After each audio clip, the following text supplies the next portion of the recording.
You're listening to Answers for the Family with Alan Cardoza, right here on LA Talk Radio.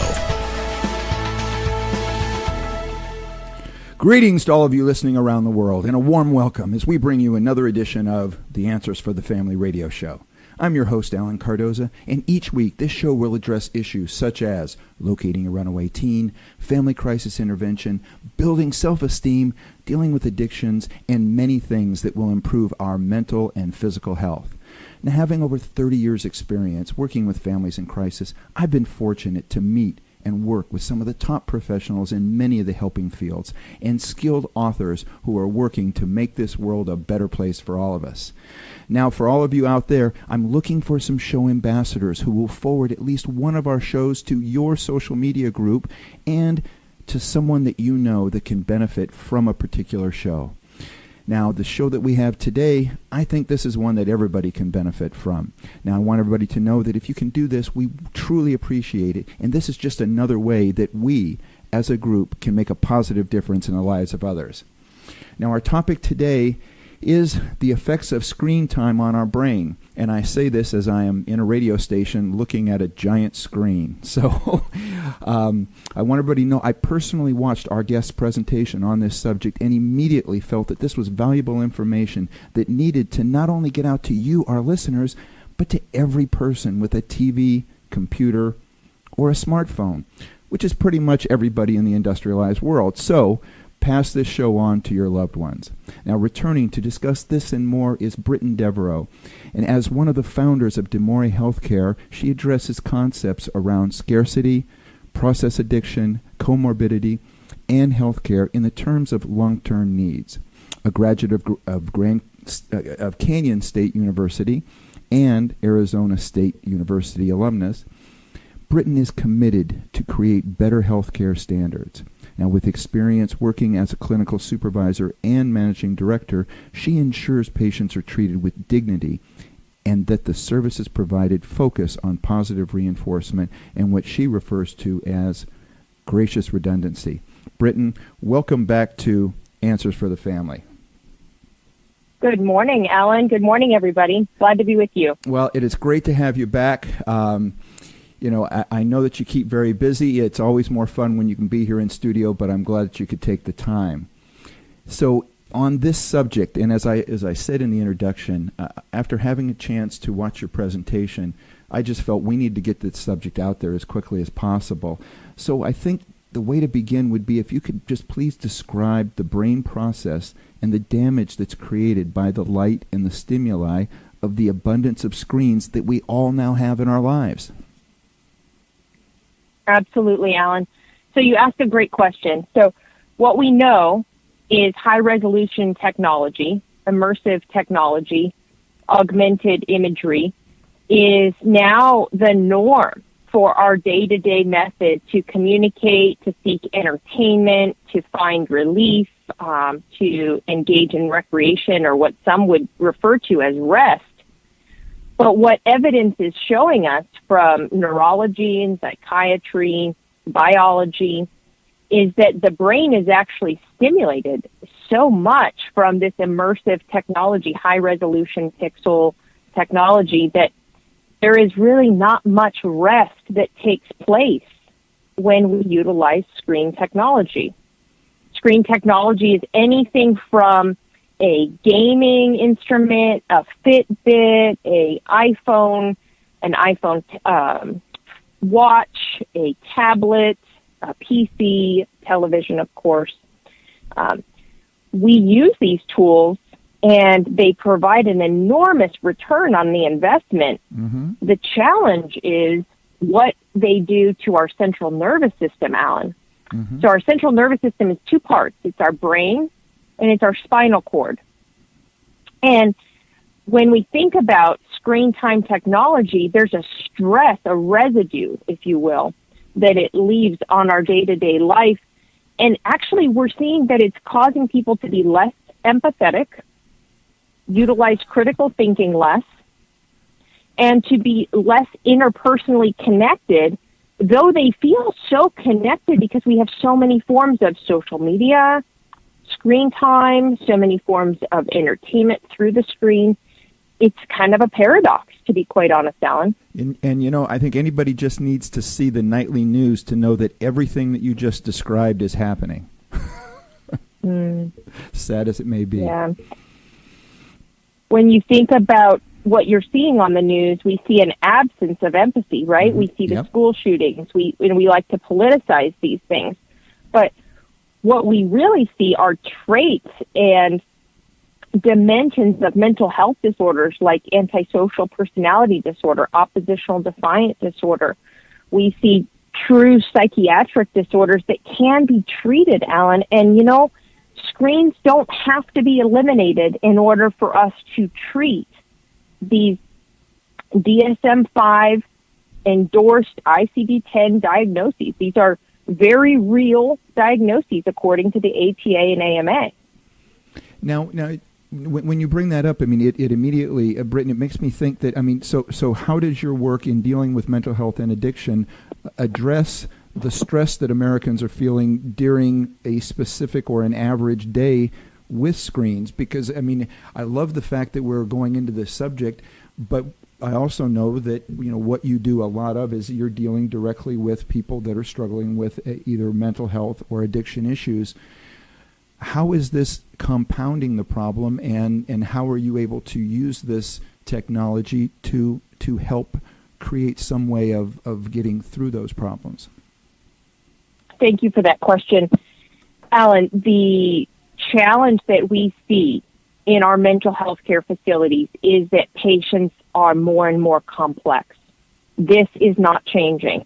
So you and I and our patients can have more fast, visible, attractive, catchy, insistent, unique, efficient, shiny, irresistible, thin, whatever it is, technology. We can have all those devices, as I just described, but we can still have these increasing mental health disorders, and up to and including substance use disorders, behavioral disorders like shopping, pornography, gambling, and we would now even include things like internet. So in our facilities, we're treating individuals that have a complex presentation. In other words, they have more than one diagnosis, and oftentimes their diagnosis is something physical as well. So you'll see a patient that's suffering from bipolar disorder with psychotic features, also a secondary opioid use disorder. They suffer from back and neck problems, and they also suffer from diabetes. So take a look at that patient, and lifestyle changes related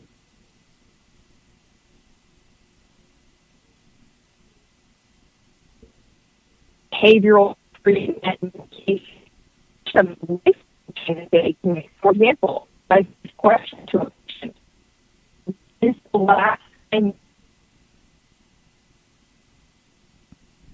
Okay. Unfortunately, I think we're having some technical difficulties, and so if our engineer is listening, is that something? How's this, Alan? Okay, now this is much better again. So, but for a moment there, I think in the middle of that answer, we started to lose you. So it may have been sunspots, or you know what? It may be that it's GPS signals that are out there, knowing that we're trying to tell people to stop watching these things, and they're sending GPS signals to mess up our transmission, folks. That's what it is. It's a conspiracy. And if you don't believe me, just watch the news. Somebody will take it. I'll back up a bit, Alan. I apologize for that. The challenge when you're looking at a complex presentation in terms of psychiatry is that, you know, oftentimes a patient may want everything to be reduced into a simple diagnosis, but really we can change some things just in lifestyle. So when's the last time that somebody uses a screen before they attempt to go to sleep? Mm-hmm. When's the last time an individual has things like sugar or tobacco or caffeine before they try to go to sleep? And we know that a lot of the battle can be resolved if we resolve the circadian rhythm. So in our mental health care facilities, we focus quite well in pinpointing things that we can do to improve the circadian rhythm as we address mental health disorders. You also asked me a little bit about what we do in terms of how we help individuals regulate or maintain mood, and rather really regulation in general in terms of lifestyle. So when you look at the news, we can see that our lifestyles in the U.S. are dysregulated. In other words, we are utilizing maladaptive behaviors in order to manage outcomes that we think are desirable. Maladaptive behaviors look like, I desire to feel pleasure, so I will use an opiate. Maladaptive behavior, I need to feel connected, so I'm going to spend 3 continuous hours on social media and the internet. As we rely on these things and less on our critical thinking and our physical abilities, we become reduced to act like the machine, which we were never intended to be. See, I think that's a great point. That, and what I love is that you're tying in a lot of things to the psychiatric part as well as the medical part, and things that that nobody's trying to monetize. You're not trying to monetize people getting better sleep or monetize people taking sugar out of their diet. These are things that you can help them with, that once they take care of that, I see it as something that allows you better access to doing the job at hand, which may be in this case getting somebody off of opiates. But by handling those other things, it's got to make it easier, and it's got to make it something that maybe has a better chance of sticking, and maybe fewer people are going to fall back into those habits if you've given them good habits that they can stick with. So, which is why I just love it. I love it. When you describe that, what I think of is this statement that I use lots of times with patients and with staff. I call it digital hamster optional. In other words, if we can accomplish something interpersonally before we rely on a screen or a device to accomplish it for us, let's do it interpersonally. Let's do it face-to-face. It's difficult, right? As you and I sit in different places in the world, and yet we're talking about the same issue together. We're united because of technology, and so that's a by necessity today. But there are times where things are not by necessity. It's by what we believe to be ease.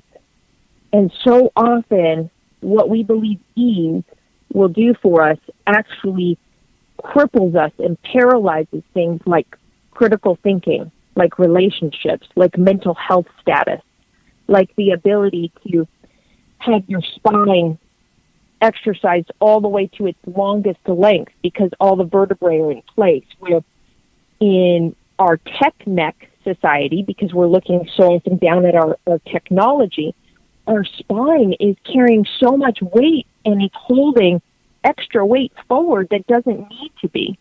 So there's a lot of things that we do that we think are creating ease for us, but in the long run, they're going to create challenge or even pain. Right, and that's one of the things, and again, as I had mentioned in the very beginning, as far as the introduction of one of the things that I like is that you're looking at the long term. It's what's the long game here? Not short term. Let's get them away from this particular drug or whatever.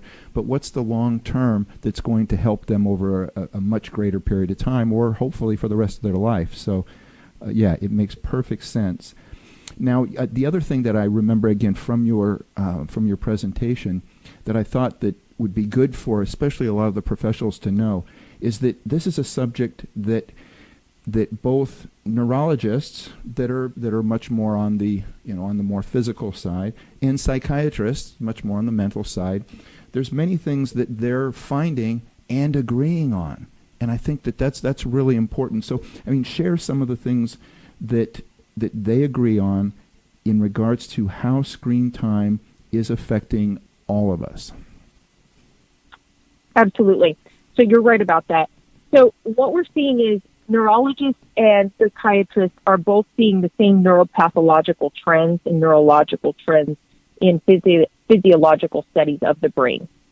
So just a quick analogy. So when you think of a head of hair you think you want really thick hair. It's the same thing with the brain. You want height, you want it to be thick, you want density, you want volume. And what psychiatrists and neurologists are seeing is that volume or density in our white matter and our gray matter of our brain is actually decreasing with increased screen time exposure. So the more we use and rely on games, and the more we stare at a screen without interruption, it's actually taking something away from the brain.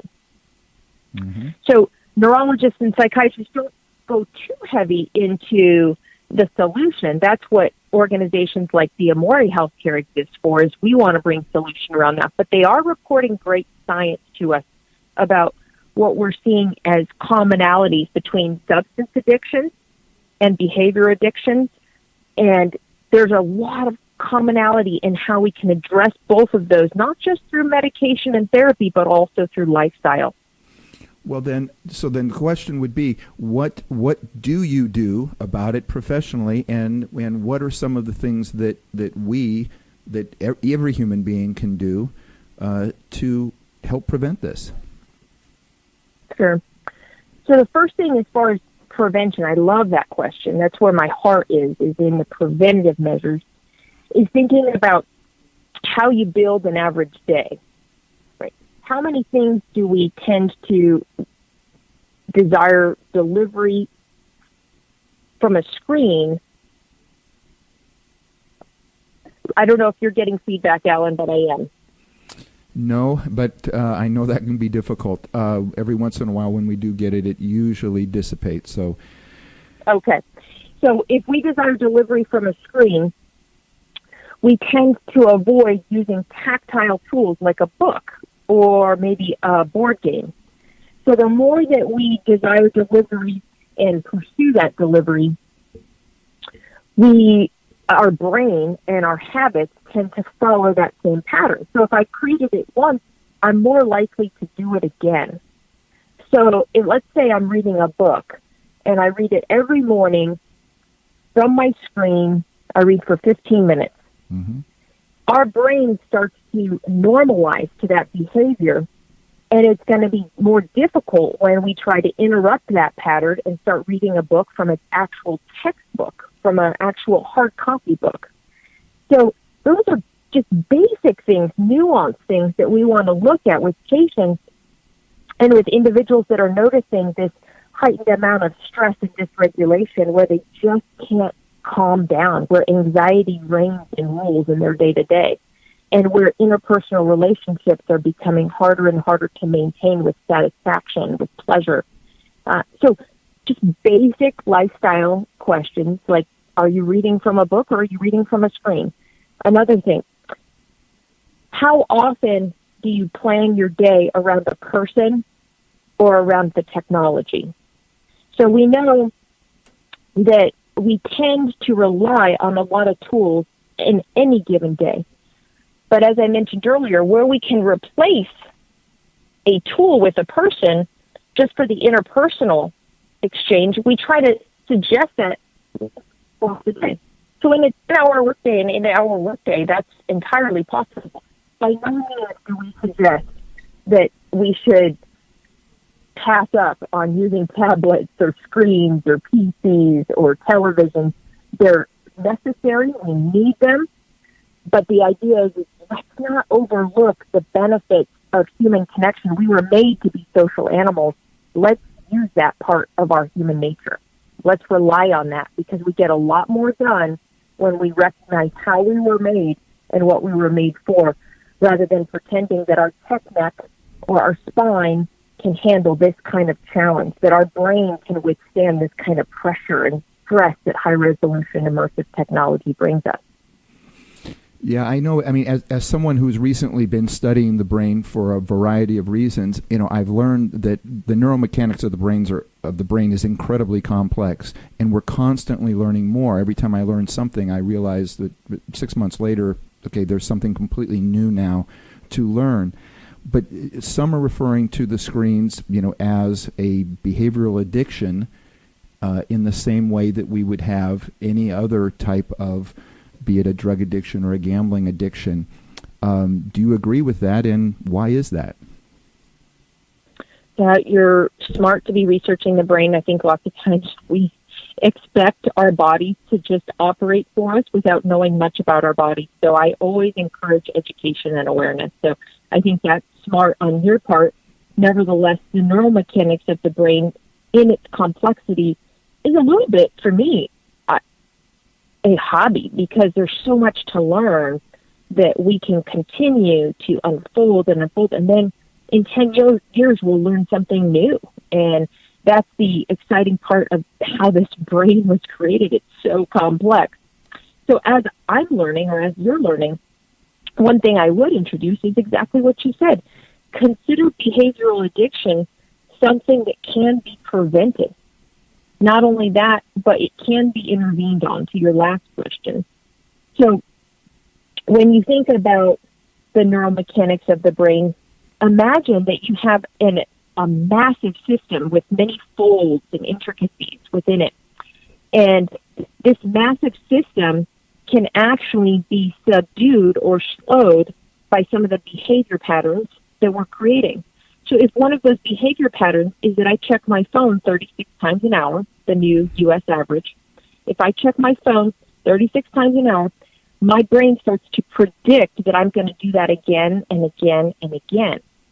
And with that comes tech neck, where my spine and my neck suffer, my stress, my pancreas, right? I'm producing insulin. Our bodies move to a status of complete stress, and we can actually slow that down when you think of having the basic human interaction that we can enjoy in a society like this, especially when you think of California. We are a high population state. There's anything we can do to separate ourselves from a screen at any given point in the day. For example, take 20 seconds to remove your eyes from the screen and focus on something 20 feet or more away. Do that not just for the separation from the screen time, but also to preserve the focal length of your eye. Wow. Now, I've read a little bit about these. I guess I know they're blue blockers or something, but they're the yellow glasses that people are starting to wear indoors when they're working on a computer, 8 hours a day. Is this something that is helpful? Is this a new fad, or do you know? No, Ellen, I don't know as much about the lenses as I do about the benefit of placing something over your eye or over your screen intermittently. Again, to interrupt that behavioral addiction that it becomes, because we can go online, we can go on social media, and at any moment we can have a change, right? And then our body starts to depend on this change and on this interrupted kind of pattern, and it becomes addictive, that we get dopamine given to us every time we achieve an end. So there's a lot of ease in working with social media and then the internet. But what we know is that human beings were built for hardship. We were built for challenge. That's how our brain was crafted in its complexity. So I really know more about that side of it than I do about the eye, except for that pause that I take and that I suggest patients take. Look at something for 20 seconds or more, for 20 feet or more, every 20 minutes that you're using the screen. That should help both prevent the behavior from perpetuating, and also should help the focal length and also help the anxiety. Well, if you're just tuning in, we are speaking with Britten Devereux. She is co-founder of Demore Healthcare. We are talking about the effects of screen time on your brain.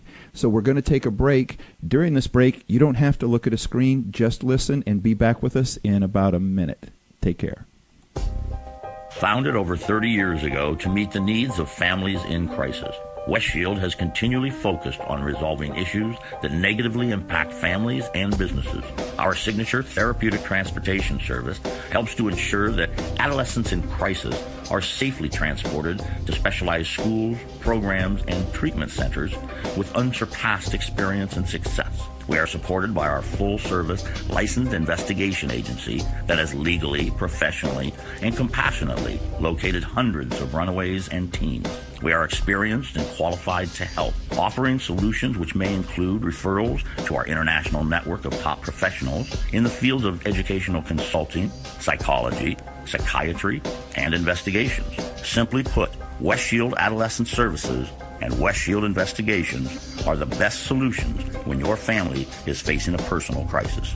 Call 1-800-899-8585, 24 hours a day, 7 days a week. That's 1-800-899-8585, or visit our website at westshield.com. Thank you. And we're back. You're listening to Answers for the Family, and we're talking about the effects of screen time on your brain. With us is Britten Devereux. And Britten, we have a listener question that is coming in. This one reads, every restaurant I go into, I can't help but noticing the entire room buried in their devices. It is most alarming to see parents with their young children doing this as well, and hardly speaking to each other. As an elementary school teacher, I find that my students are more hyperactive and less interactive. It is as if they are in these own little bubbles and are just becoming so disconnected through technology that we will not find our way back to normal human interactions. What are your thoughts on this? And this is from Allison in Utah. Allison, I agree 100% with your observation, and I will also say guilty as charged. I have been in the restaurants with my nephews, and I've noticed if I pull my screen out to check an email or a text or make a call, they suddenly want a screen too. And so what I learned in my research and in my interaction over time is we are modeling heavily dysfunctional, dysregulated, maladaptive behaviors to our youth. And as I said earlier, digital hamster optional, right? So it's optional for the youth too. When Alan mentioned before the research related to neurologists and psychiatrists, I want to add to that, it's not just bipolar disorder, generalized anxiety disorder, antisocial personality disorder, depression, but it's also attention deficit and hyperactivity, right? So the brain is sort of telling us, it's giving us a message that it's too much. This screen time is too much. So when we're at dinner, there's basic lifestyle decisions that we can make. The screens stay in the car, the tablet included. So the pacifier or the babysitter that the screen can sometimes be for us is optional, digital hamster optional. We don't have to use that as the resource to help children sit through dinner. We, the human being, are the resource to help train and support and give empathy and tools to our children, to the next generation. So a lot of that goes back to critical thinking. If we're thinking and planning in advance and we're proactive before we get to the restaurant, one, we might choose a restaurant that has less screens at it in general. For me, I don't like to go to restaurants that has 3, 4, 5, 6 screens around it. I like a quiet place. So if we want to start challenging our behavioral normatives in terms of our youth, in terms of our relationship patterns, I would suggest let's look at what venue we go to, and may it have an absence of screens itself, televisions and whatnot. The other side to your question is these disorders that I'm mentioning, bipolar disorder, depression, anxiety, ADHD, personality disorders, they need empathy. They do not need the projection of perfect. They don't need the screen world. They need the real world. There's a big difference. And they don't need the lights that stimulate the central nervous system into more stress. As I said before, we're social animals and we need interpersonal empathy. When we get empathy from a screen, oftentimes one can only imagine whether it was real, whether it was informed, whether it was genuine, whether it will be enduring. And it's our role over things like mealtime to demonstrate these things to youth and to ourselves. As I said, guilty as charged. I've learned this one not just through research, but by trying and living what I suggest to patients and their families. Yeah, as you were saying that, I was visualizing, I was thinking, okay, so for everybody out there that's listening, that's working in one of these companies that has a whole bunch of cubicles and you're all looking at your work screen, get up and walk around the cubicle and say hi to the person on the other side of that little wall. That's right. You know, and I know that there are a few teachers that have talked about the fact that they've actually listened to the show in their classroom because they thought it was good for their kids. Hey, first of all, we appreciate you doing that, and secondly, for all you kids out there, turn around to the person on the desk behind you and say hi to them. You know, let's work on the interpersonal communication. Having 3 friends right there in your classroom is going to be far more important than having 30,000 friends on some social media site. What you just described, Alan, will produce dopamine for anybody that does it right now. I just want to back that up. All right. Anybody that decides to do that, there is a dopamine charge that you're going to get. In other words, you're going to get a benefit from doing what's good for your body and your brain. So, and share for everybody a little bit about what dopamine is and what it does for your body. So our dopamine is produced in our brain basically as we engage in behaviors that our body was meant to enjoy for pleasure. So the insula, the nucleus accumbens, and then both sides of the brain really have a lot to do with the production of dopamine. So you think about the right side of the brain, the left side of the brain, am I more creative, am I more analytical? You know, you get dopamine from engaging in both behaviors, right side behavior and left side. One quick way to get a dopamine charge and to start to heal from screen time, the behavioral addiction or the stress related to screen time, or just a quick interruption, as I mentioned, the 20-20-20 interruption, is you want to engage in right brain activity. So take Alan's advice one step further and open up a box and start a puzzle and just put 3 pieces in the right place.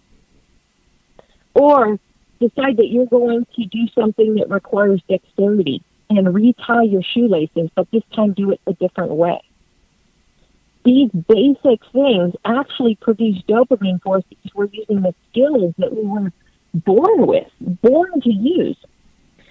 And not only that, dopamine helps us with the stress response. We know that irritability, mood swings, the inability to self-soothe or to calm down, these things happen over time when there's an absence of dopamine, or if there's a substance use disorder or a behavioral disorder like a behavioral addiction like pornography or gambling.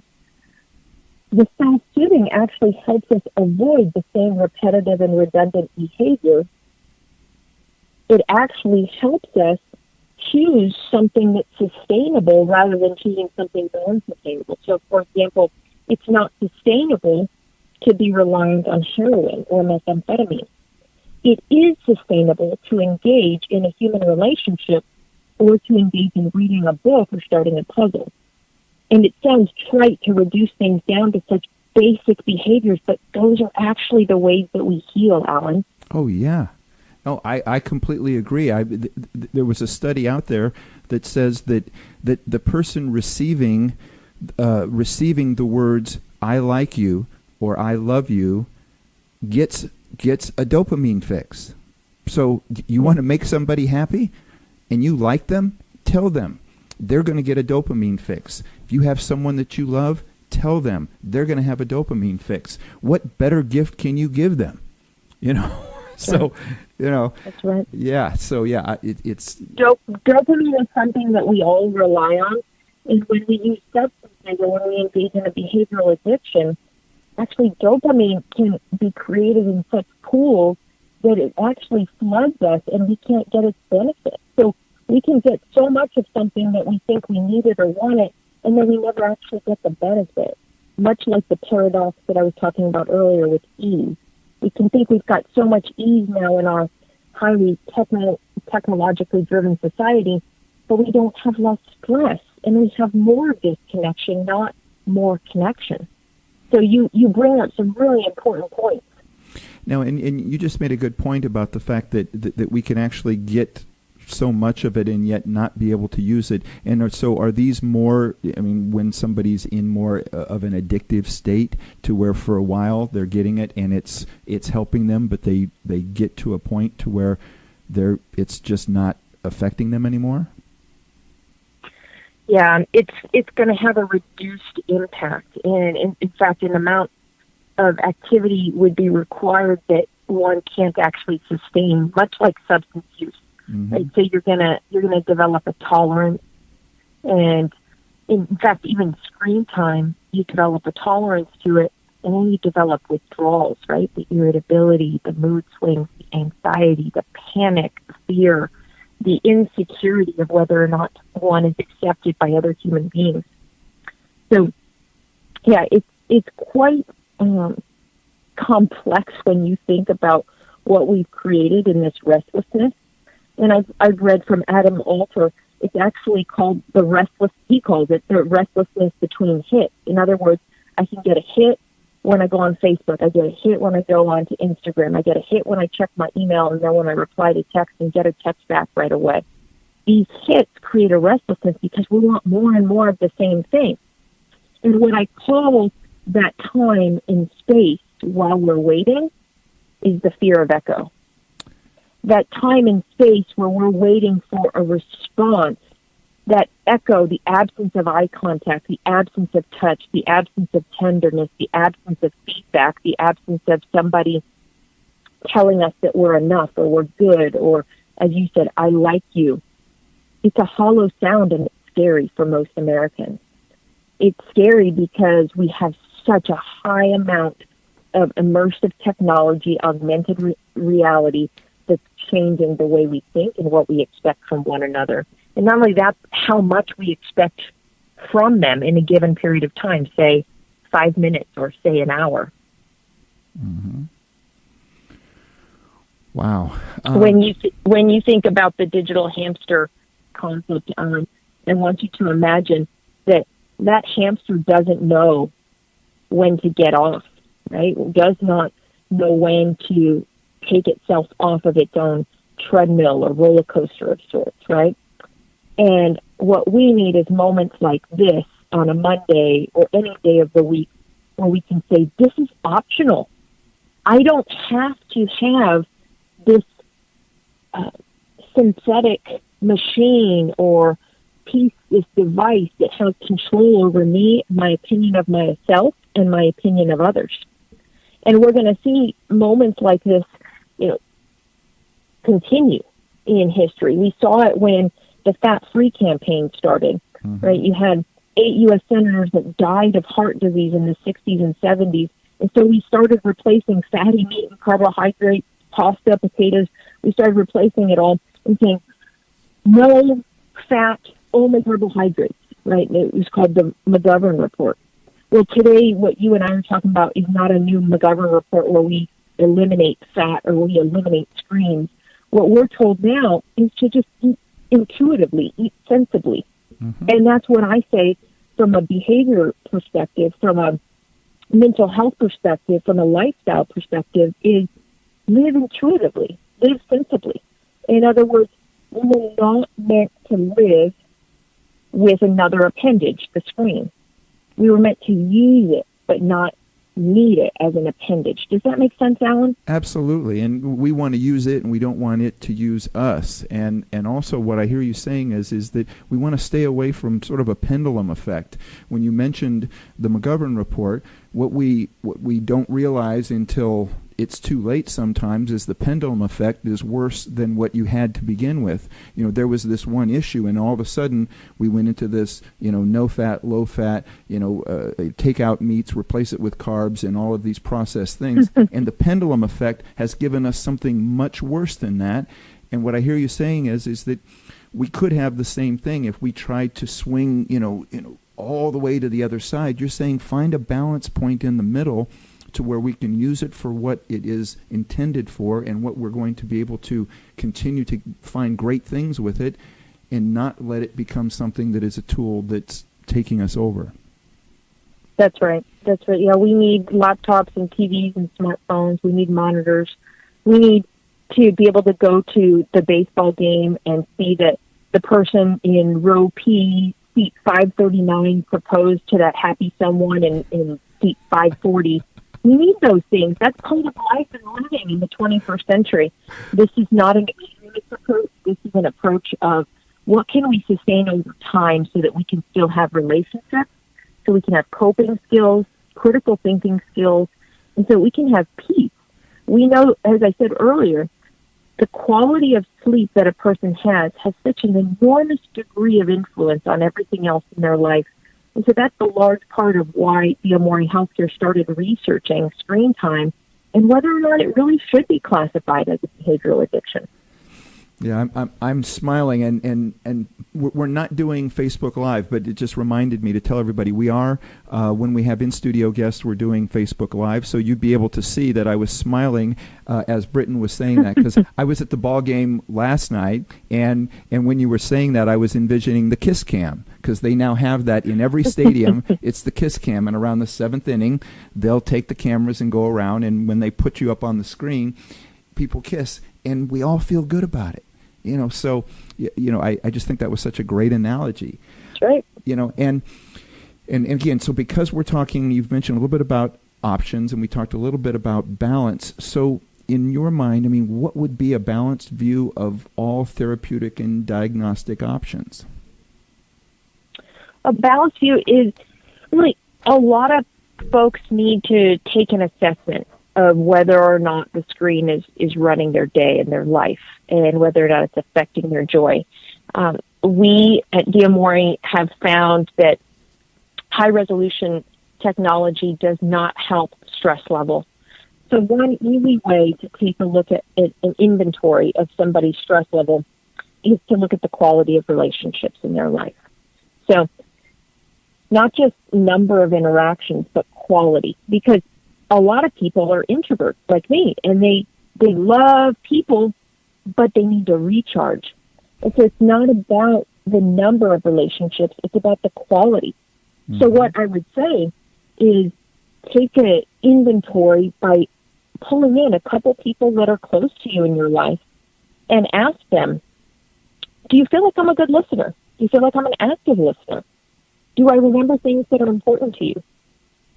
Those three things will give you a great read on the quality of relationships in life if they're willing to be honest with you. And what we found in our inpatient mental health and dual diagnosis facilities is that a lot of individuals, when we tell them that television is only after groups, that's in the evening for about an hour, Alan, or when we've told them that, screen time is something that we monitor and manage because we want to help balance out the neuromechanics and their stress levels and their stress response hormones and the utility of things like epinephrine and norepinephrine and dopamine. And we tell them that screen time is going to be something that they'll have down the road after 15 days of treatment, but just for an hour a day. Usually there's some separation anxiety. And I don't mean, a moment of a deep breath, but some actual fear, Alan. Mm-hmm. So what I would say is translate that into everyday society. And for those of us that travel a lot for business like me, when you put your cell phone and your laptop on the sheet for TSA to take, and it goes through and the camera takes a look at it, you feel a little bit of separation anxiety like I do. I would say if that's the case, we just have to implement some basic things that there's going to be during the day 3 waking hours where I don't touch my phone. That's what I started. That can be while you're working out. That could be while you're cooking. That could be while you're eating. And I just started with 3 hours. And my goal is to increase it from there over the next 5 years. Because I know that more technology is going to come out in the next 5 years, but I'm determined for my relationships to always be strong no matter how much technology is around me. That makes perfect sense. We have another listener question coming in, and this one reads, I've been reading about blue screen apps for computers and phones, as well as EMF protectors for electrical outlets. Do you know if these work? And if so, should we install them around our home and our family's mobile devices? Would they help with what you were describing? And this is from Joe in Albany, New York. Thanks, Joe. Yes, I've heard some great things about the blue light technology, and I would say definitely take your time to research the best product because it's all brand new. So make sure that what you invest in is good for your pocketbook. Makes good sense. Now, we were talking about habits, and I mean, as most of us have learned, I mean, habits are hard to change. I mean, that's one of the reasons why we're having this conversation. So, are you saying that if we don't make some of the adjustments to our screen use, our mental health and our physical health will be impacted? And what are some of the things that we can do? I mean, we've talked about some of the things, but the show is Answers for the Family. So if we're going to set something up for our children and we say, okay, during dinner time, this is going to be the time in which we don't have it, we're now in an age to where even if we don't have them during dinner time, those devices usually go back to their room with them and so on. How do we now deal with this to where, you know, we want to exercise, you know, allow their privacy, but at the same time, we don't necessarily want these in their room? What are some of the things that you've learned that can be helpful so that we can, fight the fact that we're creating a habit, but at the same time, if we already have it, how do we then kind of wean ourselves off of it? Sure, absolutely. Well, Patricia Dunkley is a psychiatrist over at UCLA, and what she recommends, and I agree with 100%, and I've tried it, is what's called the permission phenomenon. So if you're in a family system, let's say that it's two parents and one child, and the three of you agree that you're going to try something new, that you're going to be brave and adventuresome, and you're going to be trailblazers and try something new. And what that something new looks like is that after dinner we clean up together and we read together or we watch together, whatever the case is, but we come up with an algorithm or a formula that we all agree to. For example, if we're watching a television show together, we don't have two other screens out. We just have that one screen. Mm-hmm. We just have the television. We don't have our smartphones out, our laptop out, our tablet out. So permission phenomena, Patricia Dunkley described as we're going to let people know what we're doing, and we're going to create a new normal. And so that's just a basic way that we can create less anxiety in our lives and kind of address how desensitized we are, how detached we are, how entitled, temperamental, how apt we are to boredom. The permission phenomenon helps us look at all of those things. The other piece is look at the paradox of your round-the-clock efforts. Knowing that stress is not on the decline, what would you do today? If you could do one thing to address your stress, and that's different for every person, because not everybody has to have 4 screens in their life or, use 2 screens for most of the day. Some people, they might address their stress by saying, you know what, I'm not going to drink so much caffeine. I'm going to have a little bit less sugar in the last 6 hours of my day or the last 2 hours of my day.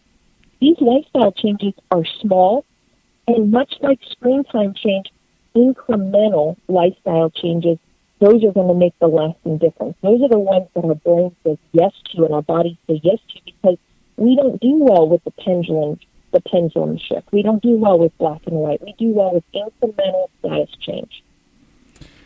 Well, Britten, I want to thank you. And I also want to acknowledge you because, we need more people like you that are out there. You're making a difference, and I just want you to know how much I appreciate, and I believe many of our listeners do, because we get feedback. And for those that are just now listening, you've been on the show before. We have gotten feedback, and just the things that you're doing and the things that D'Amore Healthcare are doing to make a better place for all of us. And again, just the fact that you're researching this, whereas the basic business of what you're doing is more mental health and addiction recovery, but at the same time coming up with all of these other ways in which people can lead a better life. So again, I just want to thank you.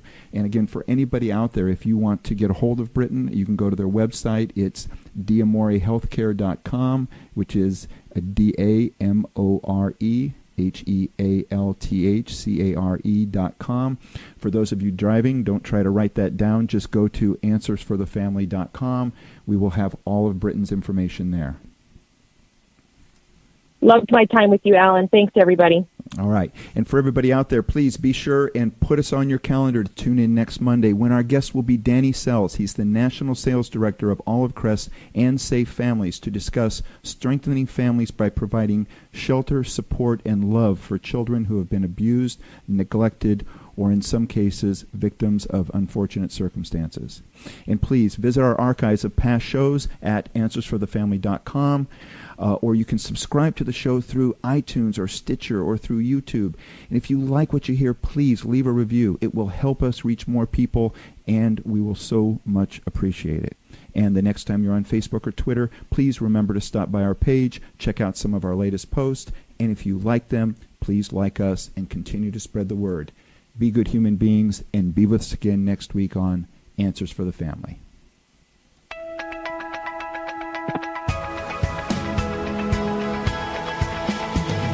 You're listening to Answers for the Family with Alan Cardoza, right here on LA Talk Radio.